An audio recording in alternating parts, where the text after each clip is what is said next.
The crown landed at her feet like a dead thing.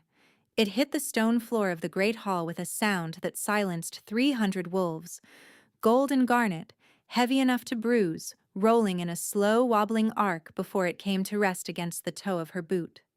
Sable stared down at it, her mind completely, devastatingly blank.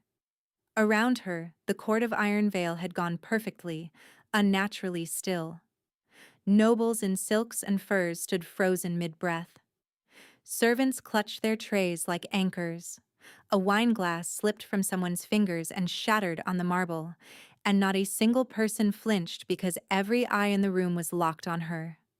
A child somewhere in the back of the hall whimpered and was hushed so quickly it was as if the sound had been swallowed. And at the top of the dais, King Calum Vasren, Alpha of Iron Veil, sovereign of 7 territories, the man whose name alone had ended sieges and toppled rival bloodlines, stood with his hand still extended from the throw. His dark eyes were fixed on her with an intensity that made the air feel too thick to breathe. "Pick it up," he said. His voice carried without effort, low and absolute, a voice that moved armies and broke the resolve of lesser men. It moved through Sable like a second heartbeat, like something that had always been there, and was only now making itself known. She did not pick it up. She couldn't. Her hands were shaking too badly, and her mind was still trying to reconcile the impossible chain of events that had led to this moment. 8 months ago, she had been nothing, less than nothing, a wolfless girl with no rank, no name worth speaking, no future beyond the walls of a pack that had thrown her out like spoiled grain. And now the most powerful alpha in the known world had just thrown his crown at her feet in front of his entire court and told her to pick it up. "I think there has been a mistake," Sable whispered. "There is no mistake," Calum said. Something raw flickered behind his expression, almost like desperation disguised as command, like a man drowning who had finally found something solid to hold on to. "You are the only one I will ever choose. The only one I can choose." The murmuring started then, low and scandalized, rippling through the crowd like wind through dry grass. She could feel their eyes, hundreds of them, crawling over her plain healer's dress among all this silk and velvet, over the pale scars on her wrists, where silver shackles had bitten into skin and left their permanent record. She looked like what she was, a cast-off, an exile, a healer from the lower levels of this very palace, standing where queens were meant to stand. And the king had chosen her. Sable. His voice again, softer now, almost gentle, and that was somehow worse because gentleness from a man like him felt like watching a mountain kneel. "Pick up the crown." 8 months earlier, Sable had not known his name. 8 months earlier, she had been on her knees in the mud outside Thornfield's eastern gate, watching the only home she had ever known shrink into the distance while her stepsister smiled from the wall, and her father's silence roared louder than any exile decree. She had been no one, and then she had been found. This is the story of how she went from the mud to the crown, from exile to queen, from a girl with no wolf to the most important woman in the kingdom. And every impossible, terrible, beautiful thing that happened in between. But to understand why the king threw his crown at the feet of a girl the world had thrown away, you have to start with the betrayal. The Thornfield pack had never been kind to Sable, but it had been home, and for 22 years, that had been enough. She was the only daughter of Aldrich Voss, the pack's senior tracker and a man respected for his skill, if not his warmth. Her mother had died giving birth to her, a fact that Sable's stepmother Marin never let her forget. Not with words, Marin was far too clever for anything that could be quoted back. It was in the silences. The plate set slightly apart at dinner. The way Marin's hand always found Lisette's shoulder first when visitors arrived, positioning her own daughter in front like a display, like the only child worth presenting. Lisette was Marin's daughter from her first mating. Golden-haired, green-eyed, blessed with an early shift at 13 that had made the entire pack celebrate. Lisette was everything Sable was not. Bright where Sable was quiet. Adored where Sable was tolerated. Centered where Sable orbited the edges of every room she entered. And Sable's wolf had never come. At first, the pack had been patient. Late shifts happened. But the years kept passing, and the silence inside her where a wolf should have lived grew louder with every season. By 17, the whispers had started, hushed conversations that stopped when she entered a room. By 19, they had hardened into certainty. Wolfless, defective, a human soul trapped in a shifter bloodline, taking up space in a world that had no use for what she was. An embarrassment to her father's name. Sable had survived by being useful. She learned herbcraft from the pack's aging healer, memorized every root and remedy and dosage, became the one people called for when a pup had croup at midnight, or a hunter came home with a wound that wouldn't close. She made herself necessary because necessary was the closest thing to wanted that she could reach. She told herself it was enough. She almost believed it. The trouble began when Darius Cray arrived. He was the second son of the Ashenmore Pack's Alpha, sent to Thornfield to negotiate a trade alliance. Tall, sharp-jawed, with the easy confidence of a man who had never once been told no and fully expected that record to continue. Lisette wanted him immediately. The wanting was loud and all-consuming, filling every room, leaving no space for anything else. And what Lisette wanted, Marin made sure she got. The courtship was public and performative, Lisette laughing too loudly at his jokes, Darius's hand finding the small of her back at every gathering. Sable watched from the edges, uninvolved.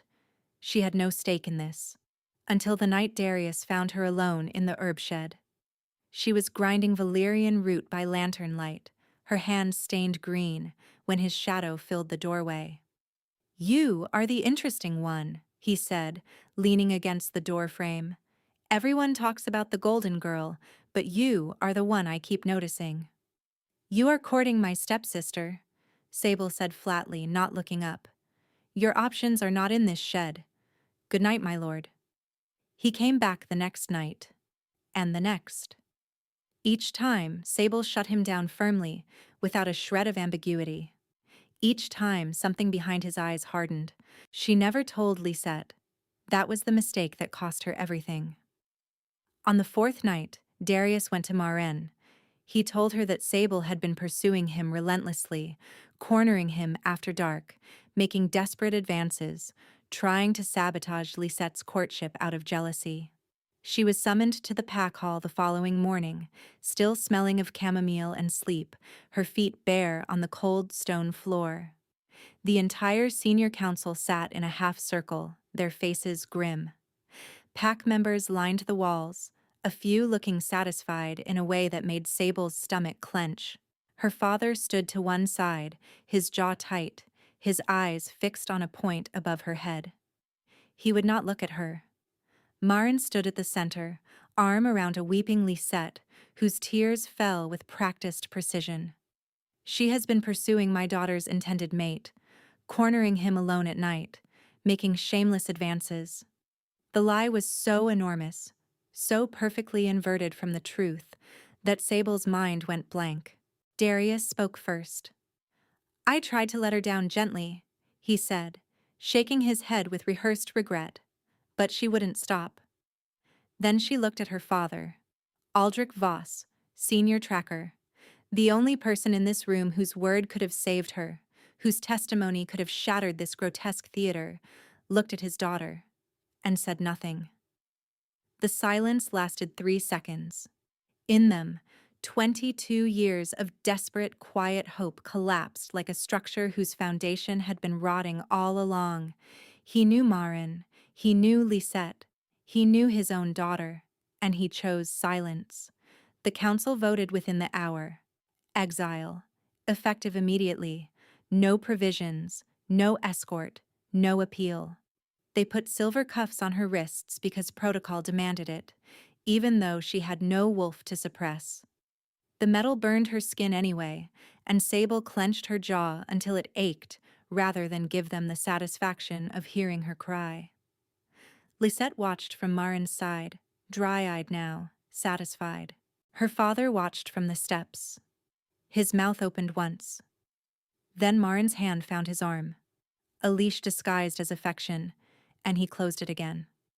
Sable walked through the eastern gate alone, into a world she had never navigated without a pack, without protection, without a single person who cared whether she lived or died. The sun was low on the horizon, casting long shadows across the road, and the wind carried the scent of pine and distance, and nothing that resembled home. The gate closed behind her with a sound like a jaw snapping shut. She did not look back. The first 3 days nearly killed her.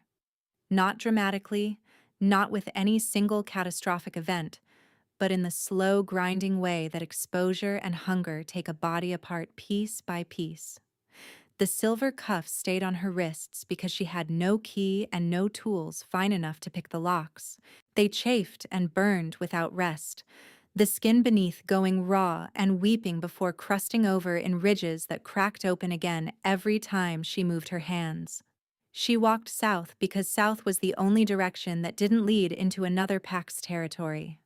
The unclaimed lands were vast and merciless, thick forests that blocked the sun, ravines that appeared without warning, and the constant presence of things that hunted in the dark.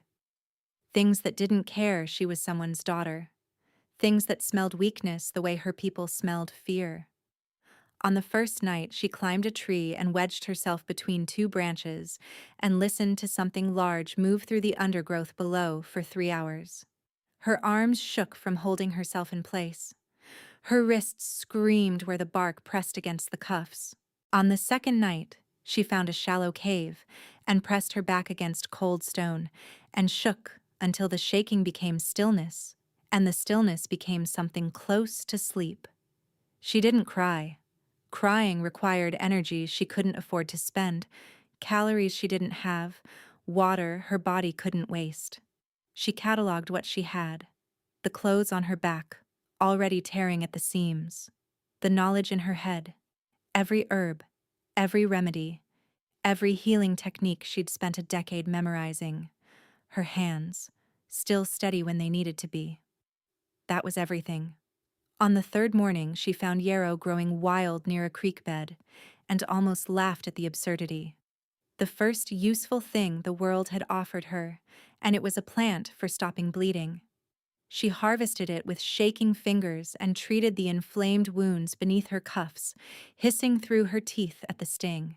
She drank from the creek, checked for signs of contamination, found it clean, and drank until her stomach ached.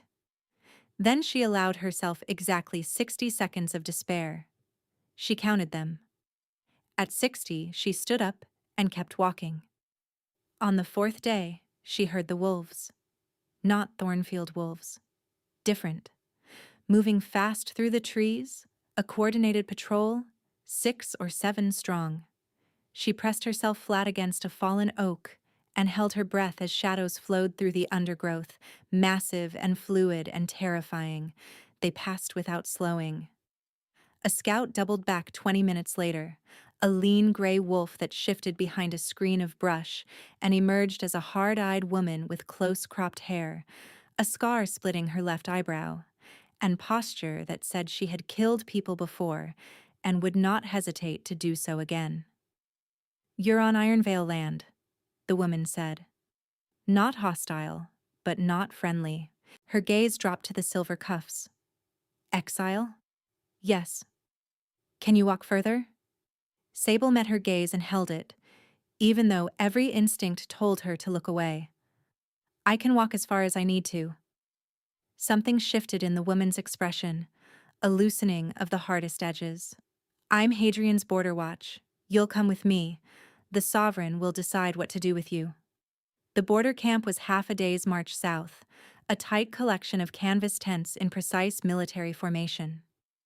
They brought her to a tent at the center where a woman with silver-streaked auburn hair and steady, deep-set dark eyes sat behind a field desk covered in maps and medical reports. Orla, the scout said, exiled, silver-cuffed, no shift. Orla rose without a word, crossed to Sable and took her hands gently, turning them to examine the damage beneath the cuffs. These need to come off, Orla said quietly. She produced a thin iron pick and had both cuffs open in under 10 seconds. The metal fell away, and the relief was so sudden, so acute, that Sable's knees buckled.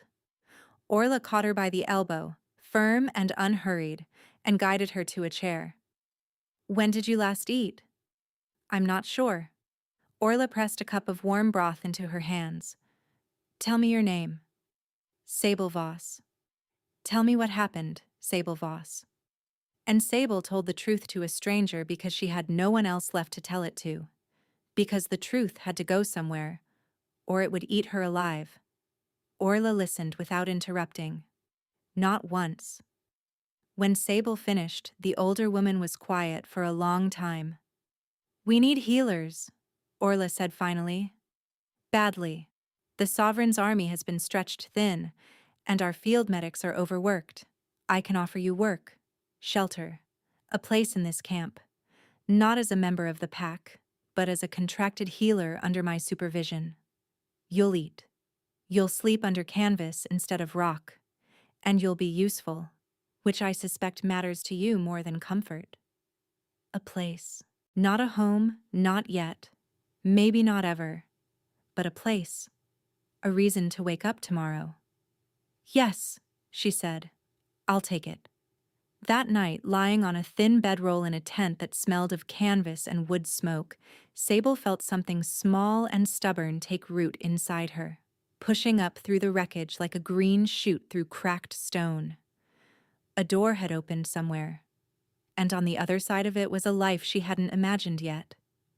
And somewhere south of here, in a palace she had never seen, a king she had never met was making a decision that would change everything. She just didn't know it yet.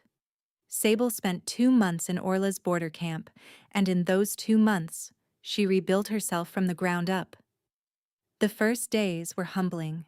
The Iron Veil healers had formal training, structured methodologies, a system of classification that made Sable's self-taught knowledge feel like scattered pages from a dozen different books. She mislabeled a tincture on her second day and received a dressing down from a field medic named Theron, who had 0 patience for mistakes, and even less for the apologies that followed. Sorry doesn't unpoison a patient, he told her flatly. Learn the system or go home. He caught himself on the last word, glanced at her face, and had the decency to look uncomfortable. But she could do the work. When it was just her and a wounded body, and the question of what to do next, her instincts were sound. She knew plants the way some people knew music, an intuition that told her which leaf to reach for before her conscious mind caught up, that let her smell a wound and know which herb would draw the infection before she'd even cleaned the site. By the 4th week, Theron had stopped correcting her. By the 6th, the corrections had reversed entirely, and she caught him using one of her poultice variations on a scout with a badly infected laceration. He didn't credit her. She didn't need him to. You've got instinct, Orla told her one evening. True instinct. I haven't seen that in a very long time. Then came the summons. A rider arrived at dawn, mud splattered and breathing hard. Orla found Sable in the supply tent sorting dried calendula blossoms. Pack your things. We've been called to the capital. The Sovereign wants the best field healers from every outpost.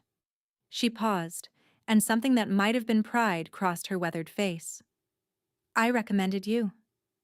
I've been here 2 months. I'm not even part of the pack. I have no credentials, no formal anything. You are the most gifted herbalist I've seen in 20 years. Pack membership has nothing to do with skill. The journey took 4 days.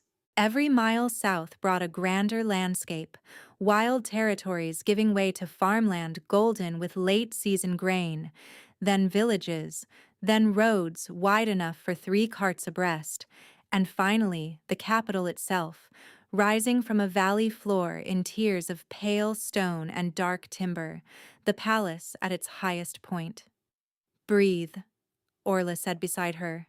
"It's just a building." "It's a building where a king lives," Sable muttered. "Kings are just men with heavier chairs." 12 healers were evaluated over 3 days. Identification of 200 herbs under time pressure. Treatment of simulated injuries. Diagnosis from verbal descriptions alone. Sable was the youngest by a decade and the only one without certification. She passed every test. The chief physician, an austere man named Fenwick, whose expression suggested he had been born disappointed, called her to his office. "Your scores are the highest of the group," he said, looking personally offended by his own data. "Provisional status, 6-month review. Don't make me regret this." The palace infirmary became her world. She treated injuries, prepared medicines, assisted Orla with complex cases, and slowly, with the cautious patience of someone rebuilding on ground that had already collapsed once, began to feel like she was standing on solid earth. Months passed. She learned the palace rhythms, memorized the schedules of the guard rotations, knew which corridors were empty at what hours, which supply closets held which remedies, which physicians could be trusted with a difficult case, and which would panic and make things worse. She earned the quiet respect of colleagues who had initially dismissed her as an unqualified interloper, and settled into a life that was small and stable, and hers. For the first time, she woke each morning knowing where she would sleep that night, and the simple certainty of it felt like wealth. She did not see the king. He existed as a name spoken in hallways, a shadow in the upper levels. She heard he was young, barely 30, that he had won the throne through a challenge so brutal that 3 champions yielded before blows were struck, recognizing a dominance so absolute that fighting was simply a longer path to the same outcome. That he was brilliant and strategic, possessed of a wolf so powerful that lesser alphas couldn't hold his gaze. She also heard that something was wrong with him. Quiet rumors, spoken in supply closets and back corridors, that he'd been declining for months, that his inner circle was shrinking because he pushed away anyone who got close enough to see the cracks, that Hadrian, his beta, had been seen arguing with the palace physicians in hushed tones outside the king's quarters. "Is he ill?" Sable asked Orla one evening while they cleaned instruments. Something tightened around Orla's eyes. "There are things in this palace above both our stations, Sable. Leave it alone." She left it alone. Until the day Hadrian himself appeared in the infirmary doorway. Broad-shouldered and meticulously composed, with controlled stillness that suggested enormous power held in perfect check. "I need your most discreet healer," he said. His voice was calm, but beneath the calm was an edge of urgency he was working hard to suppress. "Now." Orla didn't hesitate. She turned to Sable. Hadrian led her through corridors she had never walked, up staircases she had never climbed, past guards whose expressions were so carefully blank they might as well have been carved from stone. The air changed as they ascended, growing warmer, heavier, thick with something she couldn't name. A pressure that settled against her skin and made the fine hairs on her arms stand up. And then her wolf stirred. Sable stumbled mid-step, catching herself against the wall. The thing that had been silent and absent her entire life, the hollow space she had grieved and mourned and eventually accepted as simply empty, simply broken, moved. Something warm and alive shifted inside that emptiness, pressing outward from within like a creature waking from a very long sleep. She pressed her hand flat against her sternum, eyes wide, breath coming in sharp pulls. "Are you all right?" Hadrian asked, pausing on the stairs. "Fine," she lied, her heart hammering. They stopped at a heavy door. Hadrian pushed it open without knocking. The room beyond was dim, curtains drawn against the late afternoon light. A fire burned low in the stone hearth. Maps and correspondence covered every surface. And in a chair beside the dying fire, slumped forward with his head in his hands, sat the Alpha King of Iron Vale. He was enormous. Even seated, even diminished, the sheer physical scale of him dominated the room. Broad shoulders, dark hair falling forward, forearms scarred with the pale lines of old wounds. But it was the exhaustion that stopped her. It radiated off him, bone deep and corrosive and profoundly wrong. The bruised hollows beneath his eyes looked like wounds. His hands trembled with a fine, constant vibration. His breath came shallow and labored, as though even drawing air cost him something he couldn't afford. This was a man who was dying, slowly, invisibly, from something no one could see. Hadrian closed the door behind them. "This is Sable," the healer Orla recommended. The king didn't look up. And then Sable's wolf, silent for 22 years, did something it had never done before. It howled. Not out loud, but inside her, a sound so fierce and desperate and absolute that it buckled her knees. Every instinct she possessed swung toward the broken man in the chair like a compass finding true north. The hollow that had been empty since birth was suddenly, overwhelmingly full. She gripped the door frame to keep herself upright, knuckles white, vision swimming. Hadrian caught her arm. "What's wrong?" Sable looked at the king, at the ruin of him, at the most powerful wolf in the known world sitting shattered in a dark room while his kingdom carried on above him, unaware. Her wolf keened with a recognition so primal it predated language. "Everything," she whispered. Hadrian closed the door and stood with his back against it, blocking any thought of escape. "How long has he been like this?" Sable asked, her voice steadier than she felt. Her wolf was straining toward the king with an intensity that made it hard to think, hard to breathe, hard to do anything except close the distance between them. 7 months, Hadrian said. It started slowly. Fatigue, difficulty concentrating, loss of appetite. We assumed overwork. He'd just ended the Sunderland campaign and absorbed 3 territories in the span of a year. Even an alpha of his strength has limits. Hadrian paused, his jaw tightening. But it didn't stop. It got worse. His wolf began retreating, pulling inward, becoming unreachable. He hasn't been able to shift in over 3 months. Sable's stomach dropped. For any wolf, the inability to shift was catastrophic. It meant the bond between human and wolf was fracturing. It meant something fundamental was breaking down. What have the physicians tried? Everything. Every tonic, every remedy, every technique in the palace archives. Fennec has consulted specialists from 4 territories. Nothing works. Nothing even slows it down. Hadrian's composure cracked for a fraction of a second, just long enough for Sable to see the fear beneath it. He's dying, and no one can tell me why. Sable looked at the king. His breathing had changed since she entered the room. Still labored, but steadying, as though her presence had introduced a variable his body was responding to. She took a step closer. His breath deepened.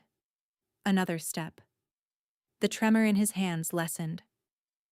"What are you doing?" Hadrian asked sharply. "I don't know," Sable said honestly. She knelt beside the king's chair, close enough to feel the unnatural heat radiating from his skin, close enough to see the veins at his temples standing out like dark rivers beneath 2 pale skin. Her wolf was almost frantic now, surging forward with a keening urgency that was entirely new, entirely undeniable. She reached out and placed her hand on his forearm. The effect was immediate. His breathing dropped into a slow, deep rhythm.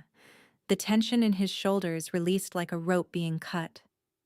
The tremor stopped completely. Something shifted in the air around them, a settling, a quieting, as though the room itself had exhaled. Calem's eyes opened. They were dark gray, almost black in the dim light. And when they focused on her face, Sable felt the impact like a physical blow to her sternum. His gaze held hers, confused and raw and searching. "Who are you?" he asked. His voice was rough, scraped thin by exhaustion, but beneath the roughness was a depth that resonated through her. "Sable," she managed. "I'm a healer." His eyes moved over her face, reading something she couldn't name. Then they dropped to her hand on his arm, and a crease formed between his brows. "Why does it feel like that?" he murmured, almost to himself. He didn't answer his own question. His eyes closed again, and within seconds his breathing had deepened into something that sounded, impossibly, like the beginning of sleep. Sable watched his face soften, the hard lines of pain and exhaustion smoothing out as his body surrendered to a rest it had been denied for months. She looked at Hadrian. The beta was staring at them with an expression she couldn't decode. Shock, maybe, or something closer to desperate, fragile hope. "Don't move," Hadrian said quietly.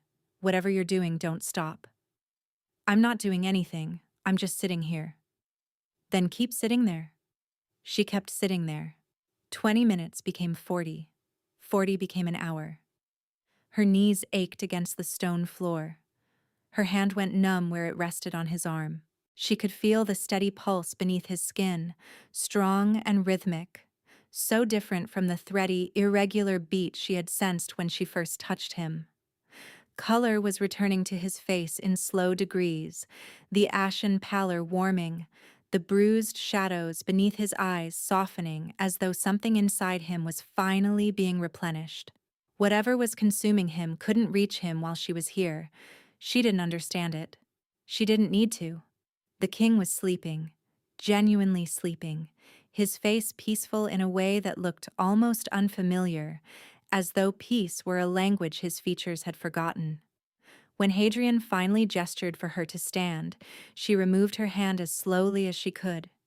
Caleb stirred but didn't wake, his head tilting slightly as though following her warmth. In the corridor, Hadrian spoke without looking at her. "The king has not slept more than 10 minutes at a time in 4 months," he said. "You just gave him an hour." He turned to face her, and his expression had shifted into something harder, more focused, the look of a man who had found a weapon he intended to use. "You will come back tomorrow evening. Same time. Same arrangement. This does not leave this corridor. Understood?" "And Sable?" he added as she turned to go. "If he dies, this kingdom falls. Every territory, every alliance, every treaty he's built. 300,000 people depend on him being alive. So when I say this arrangement is not optional, I need you to hear what I'm actually saying." Sable heard it. She heard it in the spaces between his words, in the controlled desperation behind his composure. She was no longer a provisional healer. She was the only thing standing between a king and the dark. That night, lying awake in her infirmary cot, Sable felt her wolf turning restless circles inside her, pacing in a space that had suddenly become too small. Something was waking up. In him. In her. Something that neither of them understood and neither of them could control. And she was terrified of what would happen when it finished waking. A routine formed. Every evening after the palace settled, Sable climbed the stairs to the king's chambers and sat with him while he slept. That was all. She sat. He slept. The simplicity of it felt absurd given the weight Hadrian had placed on the arrangement. The first few nights were painfully awkward. Caleb barely acknowledged her. He would be working when she arrived, bent over maps or correspondence, jaw tight with concentration, fighting his own body for every minute of productivity. He didn't speak to her. She was furniture, functional and invisible, and that was fine. She was used to being furniture, but she noticed things. The way his handwriting deteriorated as evening wore on, letters growing shaky and loose. The way he'd press his fingers against his temples when the headaches hit, a gesture so practiced it had become unconscious. The way his breath would catch and stutter, resisting the pull of sleep even as his body begged for surrender. and then she'd shift in her chair, or turn a page of the medical text she'd taken to bringing, and his breath would deepen. His pen would slow. His eyes would close. And within minutes, the most powerful man in the kingdom would be asleep at his desk, his cheek pressed against reports that decided the fates of nations. She'd watch him then, in those quiet minutes, and feel something complicated and dangerous moving through her. Her wolf, growing stronger daily, settled into a deep, satisfied stillness whenever he slept, as though his rest fed something in her that she hadn't known was starving. On the 8th night, he spoke. "You're reading Aldervane's Materia Medica," he said, not looking up from his work. Sable startled. "You know it. 3rd edition, red binding, pages falling out. Aldervane was a better researcher than bookbinder." A pause. "His chapter on wound sepsis saved more soldiers than any battlefield strategy I ever devised." The king read herbalism texts. The king knew Aldervane by addition. "The chapter on bone-set fungi is outdated," she offered carefully. "His classification doesn't account for altitude variation in spore growth." Caleb looked up. For the first time, he actually looked at her, not through her, but at her, with an expression of surprised interest. "You've observed altitude variation?" "In the border camps, higher elevation wounds responded differently to the same treatments. It took me 3 weeks to figure out why." Something shifted in his face. Not quite a smile, but a loosening. An opening. "Tell me," he said. She told him, and when she finished, he asked another question, and another. And before she understood what was happening, they were having a real conversation, 2 minds working through a problem together, and his eyes were bright with something that wasn't exhaustion. He fell asleep mid-sentence that night, his head dropping onto his folded arms while she was explaining the difference between high altitude and lowland chamomile. She watched the tension drain from his body and felt her wolf settle with a contentment so profound it brought tears to her eyes. After that, conversation became part of the routine. She told him about the border camp, about Theron's terrible bedside manner, about the scout who had been convinced a poultice was a type of bird. He listened. He remembered details days later that proved he'd been paying attention to things she assumed were throwaway words. And small gestures appeared. A proper chair replaced the stiff one she'd been using. A lamp appeared on the table nearest her seat, positioned at the exact angle for reading. A blanket, thick and soft, folded at the foot of the chair for the nights when the fire burned low. He never mentioned these things. She never thanked him directly. It became a silent language between them, care built from objects rather than words. 3 weeks in, Sable woke in the middle of the night to a sound that froze her blood. She had dozed off in the chair, the blanket pulled to her chin. The fire had collapsed to embers. And from the bed, Caleb was making a low, guttural keening, like an animal caught in a trap it couldn't see.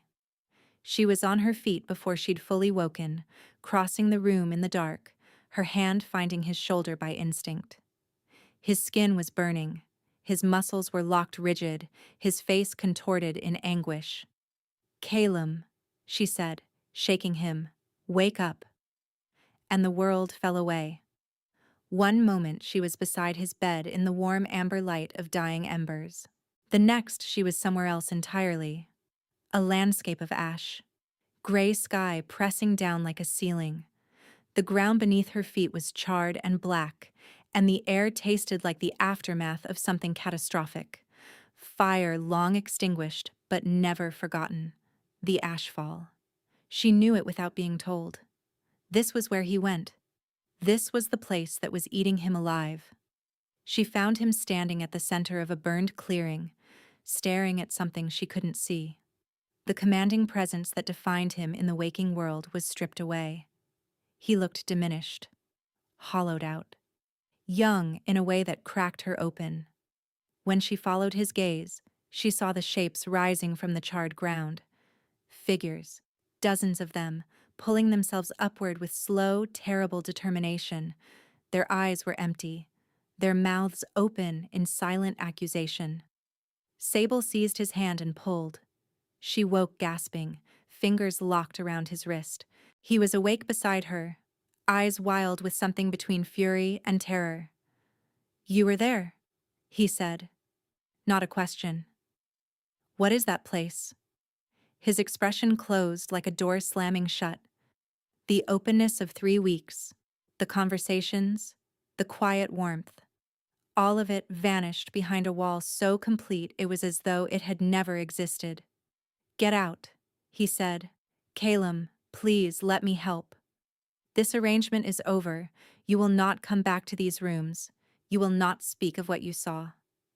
Leave. Now." His voice dropped to a register that vibrated through her bones. Pure alpha command. Sable fled. She made it to the stairwell before her legs gave out, sinking onto cold stone steps, trying to breathe through the jagged ache ripping through her. Her wolf was keening. Not the fierce sound from their first meeting, but something broken. Something grieving. He had sent her away. And every cell in her body was screaming that it would kill them both. 5 days without him, and Sable was coming apart.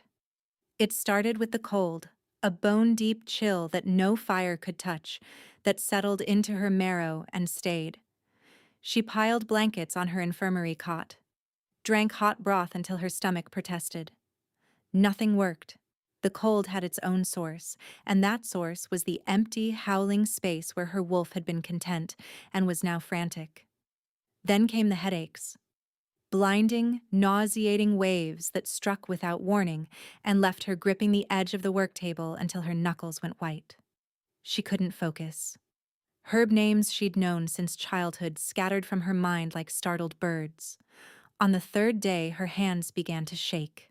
Sable, whose steady fingers had defined her value in every setting she'd ever worked, watched them betray her while she tried to measure a simple dosage. She spilled the tincture. Theron cleaned it up without a word, which was worse than yelling. Orla found her that evening sitting on the supply room floor with her arms wrapped around her knees. "How long were you going to hide this?" Orla asked, lowering herself down beside her. "He sent me away." "I know. Hadrian told me when it started and when it stopped. And I know why you're falling apart." Orla paused. "Your wolf was dormant your entire life, and then you walked into his room and it woke up. That doesn't happen by accident. That doesn't happen at all unless the wolves recognize something in each other. He's the Alpha King. I'm a nobody from a pack that threw me out for crimes I didn't commit." "The world doesn't get a vote," Orla replied. "The bond forms, or it doesn't. Yours has formed. Incompletely, which is precisely why you're deteriorating. An incomplete bond is a wound that won't close. The longer you stay apart, the wider it opens." "And him? Is he worse?" "Worse," Orla said flatly. "He hasn't slept since you left. His wolf has retreated so deeply that Hadrian fears it may not come back." 5 days. 5 days of trying to respect his wishes, of trying to honor his command. And it was killing them both. Orla took her hand and squeezed it hard. "Then stop asking for permission." Sable found Hadrian in the war room, alone, staring at a map with the expression of a man running out of options. "I need to see him," she said from the doorway. "He gave orders. No one enters his chambers. He's dying because I'm not there, and I'm dying because he's not here. You know this. You told Orla." Hadrian was quiet for a long moment. "If I let you in, and he sends you away again?" "He won't," Sable said, and she meant it with every desperate piece of herself. "Not this time." Hadrian studied her face, reading something there. Resolve, perhaps, or the kind of certainty that only comes when you've already lost everything once and have nothing left to protect, except the one thing that matters. "The guards change at midnight," he said. "His door will be unlocked." Sable climbed the stairs at midnight with shaking legs and a steady heart. Every step brought her closer, and with every step the cold inside her receded by a fraction. By the third landing, her hands had stopped trembling. By the fourth, she could feel him, a distant warmth at the edge of her awareness, faint and fading but still there, still holding on. Her wolf strained forward, desperate, certain. The corridor outside his chambers was empty. The guards rotated as Hadrian had promised, and the door was unlocked. She stood before it for 3 heartbeats, her palm flat against the wood, feeling the weight of what she was about to do. She pushed open the door. The room was dark. No fire, no lamps. Thin moonlight fell across the floor in pale silver bars. Calum was curled on his side in the bed, rigid, awake. "Go away, Hadrian," he said, his voice raw and hoarse, scraped down to something barely human. "It's not Hadrian," Sable said. He went completely still, then turned over slowly, and the moonlight caught his face, and Sable's breath stopped. He looked destroyed. 5 days had done what 7 months of decline hadn't managed. Gaunt, sunken, the color of ash. He looked like a man who had been fighting something relentless and had finally stopped fighting. "You shouldn't be here." But his voice broke on the last word, and his eyes were bright with something that had nothing to do with command and everything to do with a man who was drowning and had just seen shore. "You don't get to decide that," Sable said, crossing the room. "You don't get to push me away and call it protection while it destroys us both. That's not noble. That's cowardice. And I didn't survive exile and silver cuffs and starting over from nothing just to stand outside your door and let you die." She sat on the edge of the bed. His body was already responding, breath deepening, steadying, involuntary and inevitable, like a tide answering the moon. "We share a bond," she said quietly, her hand finding his. "You know it. Your wolf knows it, wherever it's hiding right now. I'm already under, Calum. I've been under since the moment my wolf woke up for the first time in my life." His fingers tightened around hers so hard it hurt. A wrecked sound escaped his throat, and he pulled her toward him. The kiss was desperate and shattering and tasted like salt, and Sable wasn't sure which of them was crying. His hands found her face, her hair, pulling her against him like he was trying to close a gap that distance had carved between their bones. She kissed him back with everything she had, every ounce of fear and fury and desperate love that had been building since her wolf first howled. When the mating bite came, it was instinct, the bond marking them both, sealing itself between them like a key turning in a lock that had been waiting for exactly this. She felt it settle in, golden and fierce and permanent, weaving through every part of her until she couldn't tell where she ended and he began. Afterward, they lay tangled together, his heartbeat steady beneath her ear for the first time since she'd known him. She could feel him now, the warmth and depth of a man who carried a kingdom on his back and had never once asked anyone to help him hold it. He surrendered to sleep so completely it felt sacred. Sable lay beside him and felt joy bloom like something that had been waiting her whole life to flower. She closed her eyes and let sleep take her, and woke in a field of ash. The ashfall was worse than she remembered. The sky had lowered, pressing down on the scorched landscape like a lid being sealed.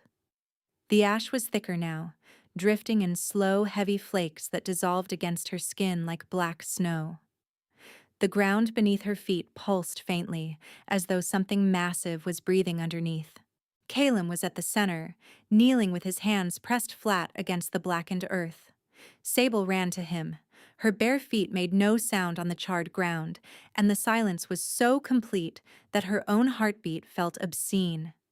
"Calum," she said, dropping to her knees beside him. "I'm here. Look at me." He didn't look. His eyes were fixed on the shapes rising from the ash, dozens becoming hundreds. Wolves and humans, soldiers and civilians, faces too young for what their eyes accused him of. But these weren't ghosts. That was what made her blood run cold. They were his memory of them. She felt it through the bond, the full scope of what the ashfall actually was. Not a curse, not an external prison.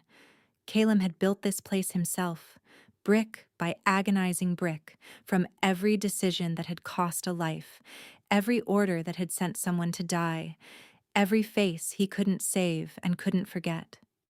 The Sunderland Campaign, the Border Wars, 3 territories absorbed, hundreds of skirmishes, and a body count that no victory could justify in the mind of the man who had ordered the advance.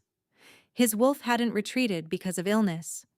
It retreated because Caleb had decided, in the deepest, most unreachable part of himself, that he didn't deserve it. That a man who had caused this much death didn't deserve his wolf, didn't deserve rest, didn't deserve peace.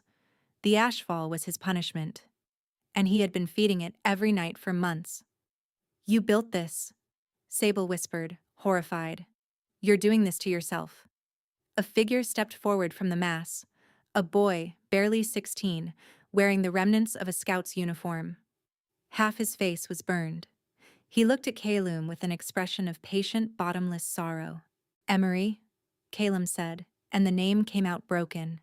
"He was a runner. 15 years old, I sent him ahead to scout the pass because he was the fastest. I sent him because he was the fastest, and the pass was rigged with fire traps." She felt his guilt detonate through the bond like a shockwave. Not just for Emery, for all of them. Every face in the ash was a name he knew, a story he carried, a death he had weighed against the strategic necessity that demanded it and found the scale forever, permanently unbalanced. "You think you deserve this," she said, tears streaming freely. "You think if you suffer enough, it balances out." He didn't deny it.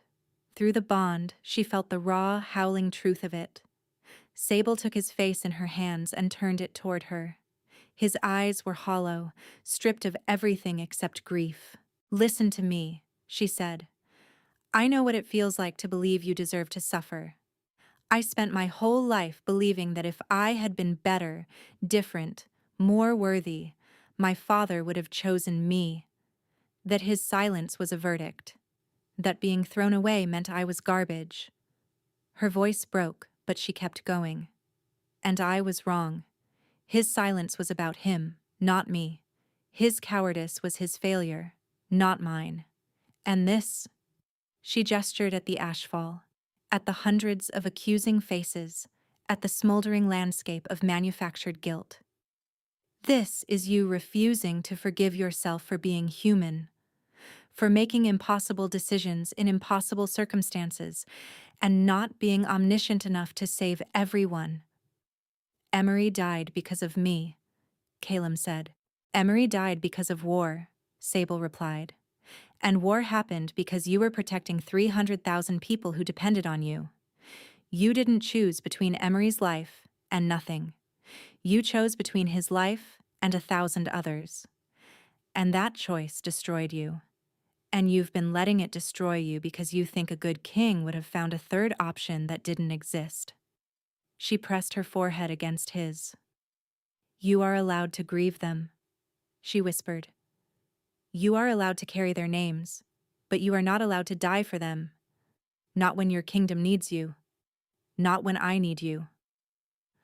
For a long, terrible moment, nothing happened. The ash kept falling. The figures kept watching. Then Caleb's hands came up and covered hers, and she felt something shift through the bond. Not a breaking, not a sudden dramatic collapse, but a releasing. A slow, deliberate unclenching. A fist that had been closed for so long its fingers had forgotten any other shape. Finally, painfully, choosing to open. "I'm sorry," he said to the figures in the ash, to Emery, to all of them. "I'm sorry I couldn't save you. I'm sorry there wasn't a better way." The boy with the burned face looked at him for a long moment. Then he closed his eyes, and the ash around him softened, and he dissolved like smoke into still air. One by one, the others followed. Face after face releasing, dissolving, drifting upward and away. The ashfall lightened. The ground cooled. The terrible, pressing sky began to lift, and beneath the ash, something stirred. Something massive and ancient and alive. A surge of raw, primal power rising from somewhere deep, crashing upward through Calum like a wave breaking through a dam. His wolf. It came roaring back with a force that shook the ground, that blew the remaining ash outward in a great spiraling gust, that filled the bond with a heat so fierce it burned away every shadow in its path. Calum gasped, gripping her hands as his wolf reclaimed the territory it had surrendered, flooding him with a vitality that poured through the bond into Sable until she was burning with it too. The ashfall shattered. Sable woke in his bed, in his arms, gasping for air. Dawnlight poured through the windows, golden and warm. Calum was awake beside her, his eyes wet, his face open and raw and more vulnerable than she had ever seen it. But he was smiling, not the controlled, diplomatic expression she'd seen in corridors. A real smile, full and unguarded, and it transformed his face into something so beautiful it hurt to look at. "It's gone," he said, wonder and disbelief braided through every syllable. "The ashfall. It's gone." She reached up and touched his cheek, felt the warmth of his skin, felt the bond humming between them. "Your wolf?" she asked. He closed his eyes. When he opened them, they flashed amber gold, the unmistakable sign of an alpha's wolf surging to the surface. "Right here," he said, his voice thick, "right where it belongs." Sable held him while he shook, while the relief and the grief and the overwhelming magnitude of what had happened moved through him like a storm. She held him the way she wished someone had held her the night she walked through Thornfield's gate. And when the storm passed, and his arms tightened around her with a strength that was no longer desperate but sure, he said something that rearranged every broken piece of her into a new and shining shape. "Marry me," he said against her hair. "Not because of the bond, not because of duty, because I have been in the dark for 7 months, and you are the only light I want." Sable pulled back to look at him, tears streaming, and laughed. "You're proposing while we're both crying, and I haven't brushed my hair in 2 days. Is that a no?" "It's a yes, you impossible man." He kissed her, slow and deep and tasting of salt and morning light, and somewhere in the corridors below, Hadrian paused mid-stride, tilted his head, and allowed himself the smallest, most private smile of his life. The crown landed at her feet like a dead thing, but this time, Sable knew the story behind it. She knew about the mud and the silver cuffs and the silence that had nearly broken her. She knew about the ashfall and the boy named Emery and the king who had nearly let his own guilt consume him because he believed justice demanded it. She knew about the bond that had woken her wolf from a lifelong sleep, and the nights spent learning that healing wasn't something you did once, but something you chose every single day. And she knew about the man standing on the dais, the man who still had nightmares sometimes, who still carried every name, who still woke in the dark reaching for her, but who had learned, slowly and imperfectly, and with more courage than any battlefield had ever required, to put the weight down long enough to live. 300 wolves watched her. The court held its breath. Somewhere in the crowd, Hadrian stood with the faintest trace of satisfaction on his face. Beside him, Orla pressed a handkerchief to her eyes and pretended she wasn't crying. Sable bent down and picked up the crown. It was heavier than she expected. Gold and garnet, warm from his hands, real in a way that made her breath catch. She looked up at Calum, and his dark eyes were bright with tears and something fiercer than love. She climbed the steps of the dais. The hall was so silent she could hear the candles breathing. Calum took the crown from her hands and placed it on her head, and the weight of it settled against her temples like an answer to a question she had spent her whole life asking. Am I enough? The girl inside her whispered. The one who had set her plate apart from the others, who had walked through the gate without looking back, who had rebuilt herself from ash and silence and sheer, stubborn refusal to disappear. Caleb looked at her like she was the axis the world turned on. My queen, he said, and the hall erupted. That night, in chambers that were now theirs, Sable lay in the dark with her head on his chest and listened to him breathe. Steady and deep and even. No ash, no fire, no figures rising from scorched earth. Just the quiet rhythm of a man at peace, his arm around his mate, his wolf settled and whole and present. She pressed her palm flat against his heartbeat and closed her eyes. Outside, the kingdom slept, and for the first time in a very long time, so did its king.